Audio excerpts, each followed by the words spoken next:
Bienvenue dans l'Instant Bible. Aujourd'hui, nous parlons d'une violence dont on ne voit pas toujours les coups, mais qui fait pourtant des ravages. Pauvreté, racisme, inégalité écologique. Johann Galtung appelait cela la violence structurelle. Comment la Bible éclaire-t-elle ces injustices invisibles? Et surtout, comment appelle-t-elle chacun de nous à un vrai changement collectif? Pour en parler, j'ai le grand plaisir de recevoir nos deux fidèles invités, les pasteurs Pascal Rodet, bonjour. Bonjour Stéphane, bonjour à tous. Et puis Philippe Leduc.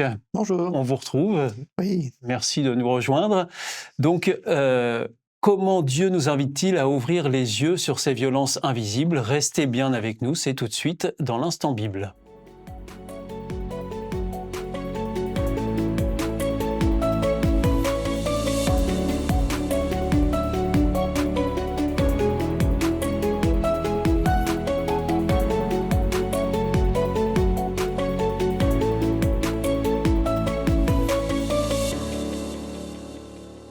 Alors, pasteur Pascal Rodet, est-ce que vous pouvez nous dire de quoi il s'agit quand on parle de violence structurelle? Est-ce que vous pouvez nous éclairer là-dessus? Alors, je vais essayer d'éclairer la question. La violence structurelle, c'est vrai que c'est pas quelque chose que l'on parle souvent, mais que beaucoup peuvent subir dans la vie quotidienne.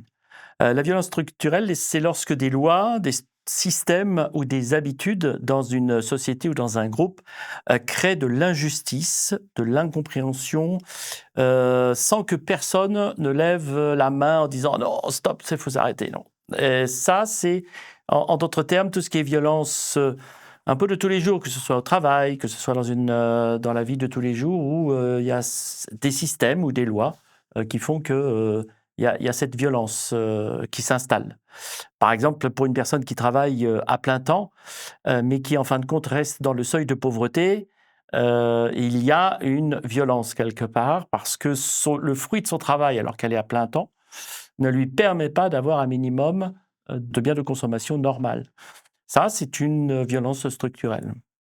Et alors, pasteur Philippe Leduc, finalement, c'est assez différent de la violence physique qu'on connaît bien, entre violence structurelle et violence physique, ce sont deux formes de violence complètement différentes. Parce qu'on les voit moins. Autant une violence physique, quand on donne un coup, On le sent venir. On le sent et puis ça se voit. Et puis on identifie assez facilement le coupable.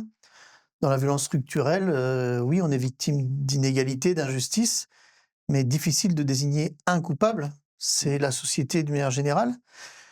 Du coup, c'est plus dur aussi pour se défendre et pour sortir de cette violence. Et c'est pour ça qu'on dit qu'elle est structurelle, parce qu'on n'arrive pas trop à savoir ce qu'il y a derrière. Et donc, comment se défendre, comment lutter contre ça, c'est plus compliqué. Alors justement, puisqu'on est dans cette émission L'Instant Bible, est-ce qu'il y a des exemples dans la Bible, Pascal Rodet, qui nous parlent de ces violences et notamment de ces violences invisibles? Alors, des violences invisibles, en tous les cas, des violences qui se font subir, qui sont subies par des personnes, oui. Il y en a plusieurs dans la Bible. J'en prendrai comme exemple un particulièrement, c'est l'esclavage des Hébreux en Égypte, qui a duré quand même plusieurs siècles. C'est la structure égyptienne qui voulait que les Hébreux ont été déclarés sujets d'objets et plus sujets humains. Et par là, réduit à l'esclavage. Et là, ça fait partie d'une loi, ça fait partie des habitudes de la vie d'Égypte, à tel point que même les Hébreux, à un moment donné, quand on fait d'une génération à une autre, on finit par dire, bah oui, c'est normal, on est dans cet esclavage comme étant quelque chose qui nous a été imposé. Ce que Dieu lui-même a réfuté, refusé, et c'est pour ça qu'il les a fait sortir d'Égypte. Donc là, vous revenez à la notion de violence structurelle. C'est ça, tout à fait. Quelque chose d'institué, en fait. Tout à fait, tout à fait. Et l'institutionnalisation de ça provoque à un moment donné dans la couche sociale une habitude et une logique. C'est-à-dire que si les Hébreux sont esclaves, c'est normal. Ça fait partie de la loi du pays. Ça fait partie des habitudes du pays. Et à un moment donné, si en effet il n'y a pas quelqu'un qui dit non, mais non, là c'est pas possible, là il faut s'arrêter, ça peut durer longtemps à ce niveau-là. Et alors, Philippe Leduc, est-ce que dans la Bible, on trouve des passages où là, on nous parle cette fois plutôt de violence structurelle et donc de violence invisible? Alors oui, il y a un passage que je prendrai dans Ésaïe 58, on nous parle de jeûne, et c'est Dieu qui s'adresse à Ésaïe et qui va pointer ce qu'on pourrait appeler une hypocrisie religieuse, parce que les religieux, par exemple, invitent les gens à faire des jeûnes. Pourquoi on jeûne? Pourquoi on s'abstient de manger? Donc c'est un rite religieux, et Dieu va dénoncer ce rite-là parce qu'il est mal vécu, ou il est vécu alors que derrière, voilà, je ne mange pas, mais si je lis Ésaïe 58, verset 4, Mhm. Dieu va dire: quand vous jeûnez, vous vous disputez et vous frappez les autres à coups de poing. Donc ce n'est pas en jeûnant de cette manière que vous ferez entendre votre voix là-haut, hein. Et Dieu va dire: le jeûne qui me plaît, est-ce qu'il ressemble à cela? Eh ben non, c'est pas ça. Donc une certaine violence, là on peut parler un petit peu on pourrait appeler d'abus spirituel, parce que voilà, on va enseigner des choses, bonnes à faire, et puis juste à côté, on fait des choses qui sont nocives et qui va à l'encontre, des autres. Donc Dieu va dire: «Bah, je préfère que tu t'arrêtes de jeûner, tu t'occupes de régler les affaires, et d'avoir un bon comportement, Mmh. plutôt que d'avoir un comportement, hypocrite, et voilà, je jeûne, je me montre bien, alors qu'à côté de ça, j'ai des comportements qui sont inacceptables. Donc voilà, dans la Bible, on est invité à avoir des comportements cohérents Exactement. avec les enseignements qu'on y trouve. Donc restez bien avec nous puisque nous revenons tout de suite avec les pasteurs Pascal Rodet et Philippe Leduc dans l'Instant Bible pour aborder à nouveau cette question de violence structurelle ou invisible. À tout de suite, c'est dans l'Instant Bible. Pasteur Pascal Rodet, pour continuer notre échange sur la violence et notamment la violence structurelle, est-ce qu'il y a des exemples concrets comme ça que vous pouvez nous donner sur des dysfonctionnements qui génèrent cette violence structurelle? Alors oui, et on pourrait en donner pas mal parce qu'il en existe encore énormément autour de notre planète, voire même dans notre pays.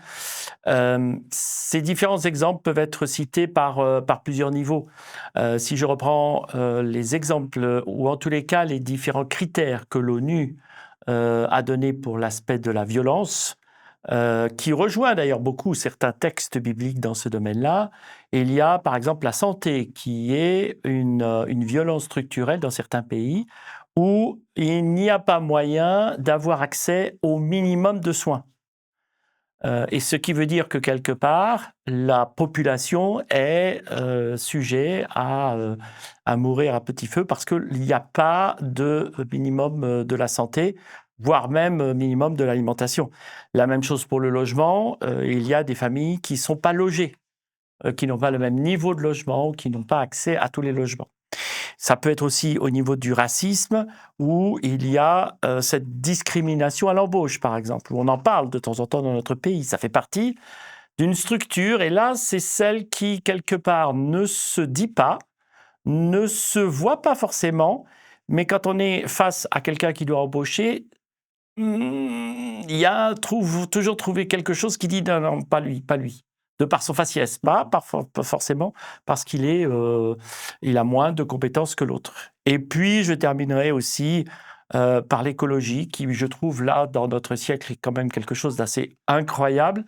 Ce sont les pays pauvres qui subissent le plus le manque d'écologie, ou en tous les cas, tout ce qui est une destruction massive de la nature dans ce domaine-là. Donc les changements climatiques. Changement climatique, les poubelles dans certains pays qui viennent d'autres pays, enfin des tas de choses qui font que, voilà, on est ici dans un système qui devient une violence pour ceux qui subissent. Et alors justement, Philippe Leduc, parfois ces habitudes sont tellement intégrées dans le système, comme disait Pascal Rodet, sont tellement dans ce fonctionnement qu'on finit par même plus s'en rendre compte, par même plus les voir, on trouve tout ça normal.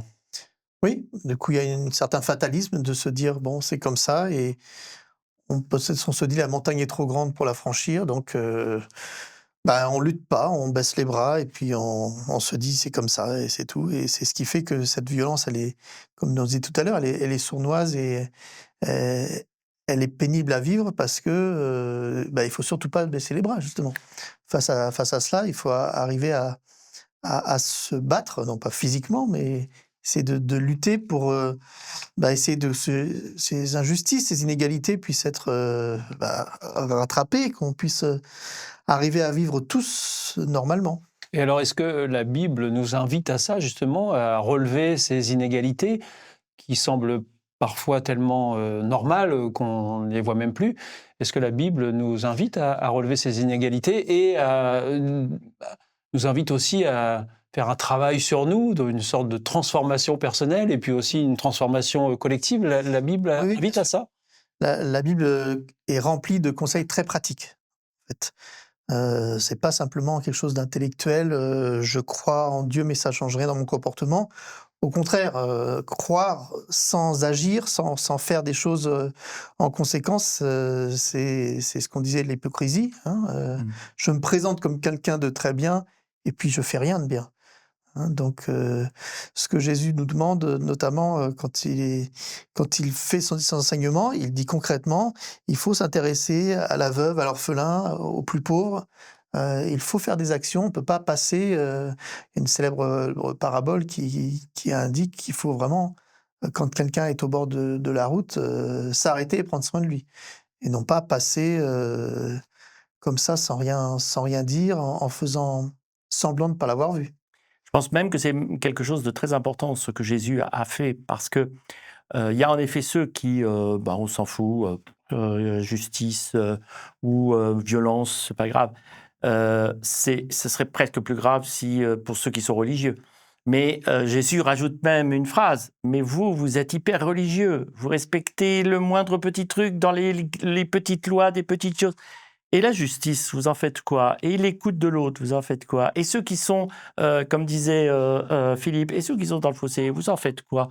Donc je crois aussi que c'est très intéressant. C'est pas parce qu'on est religieux qu'il ne faut pas faire attention à nos actes et à notre façon de faire dans mes relations avec les autres. Et alors, est-ce qu'on peut considérer que les chrétiens ont un rôle important à jouer pour intervenir et transformer